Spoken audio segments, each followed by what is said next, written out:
Туркан Валидханович, спасибо большое, что... Mr. Tukumov, thank you so much for taking the time to speak with us and for giving this interview. Let me begin with a broad key question. We watched the president's speech today. What do you consider the main messages he highlighted? What points did the president emphasize? And what stood out to you?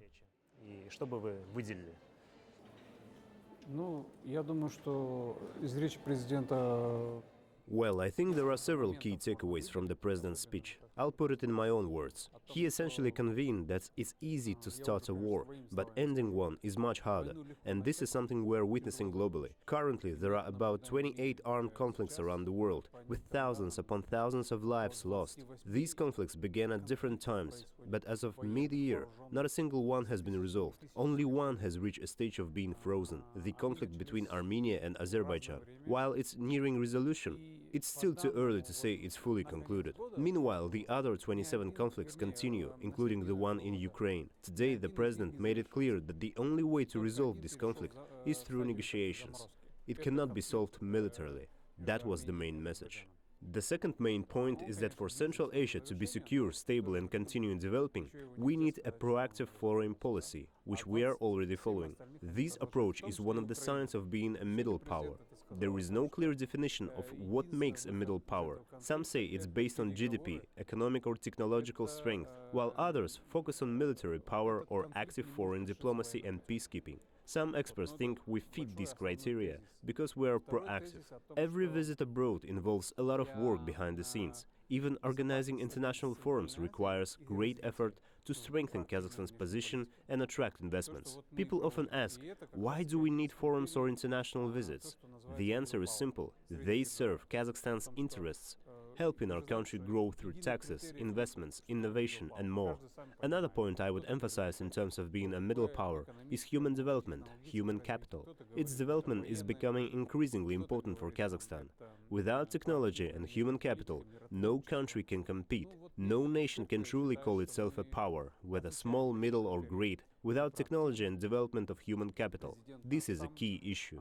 That's why today the president mentioned that Kazakhstan and Central Asia as a whole has become more visible on the world stage. By visibility, he meant the growing interest in our region.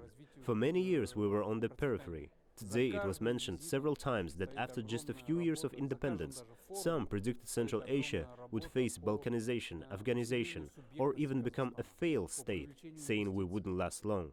But after 32-33 years, it turns out they were wrong.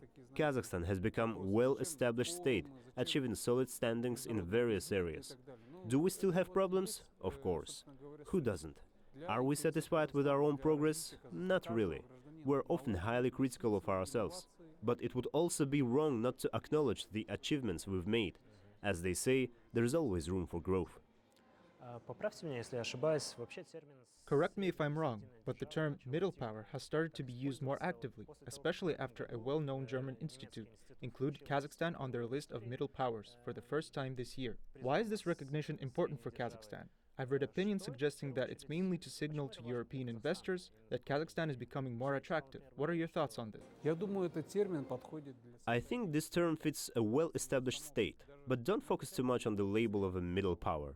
A power is a sovereign country that conducts its own independent foreign policy. That's what truly matters. Whether we are called a middle, small or great power, these are flexible definitions. Today we're a middle power, tomorrow we could be stronger, more influential, or, on the contrary, face setbacks. It all depends on us. The key is statehood, and for me, that means sovereignty.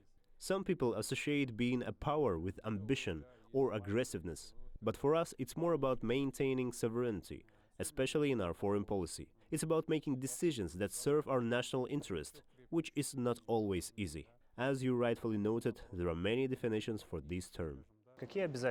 What responsibilities does the status of a middle power impose on the country? Обязательство, прежде всего, это быть. The main responsibility is to be a force for a positive change, not for negative actions. This is crucial. It's easy to destroy, to start a war, to create conflict. Just as in life, these things are always easy. But finding peace, opportunities for growth, and building something constructive is much harder. In this regard, this is our responsibility. And I believe the President understands this deeply and puts great emphasis on our peacekeeping strength and potential. It's embedded in our Kazakh culture code. hospitality, openness, innovation and being open to the world. Even the criticism of our multi-vector foreign policy shows that we don't have any other path but to pursue an open foreign policy. This is a huge responsibility for us, and it's not just talk.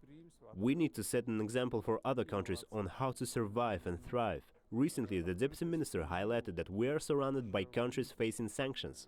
In such challenging conditions, we must also set a political example. Our one-year presidential term is a big example, as well as certain moves towards decentralization. Right now, it's also vital that we set an economic example by diversifying our economy, moving away from reliance on raw materials. We cannot afford to be dependent. We don't have time for lengthy experiments. We have 10 to 15 years to make a major shift to a non-resource-based economic model.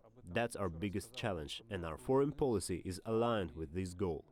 Mr. Tukumov, I'm glad we had the chance to speak. Thank you so much for this interview. Спасибо вам. Thank you as well.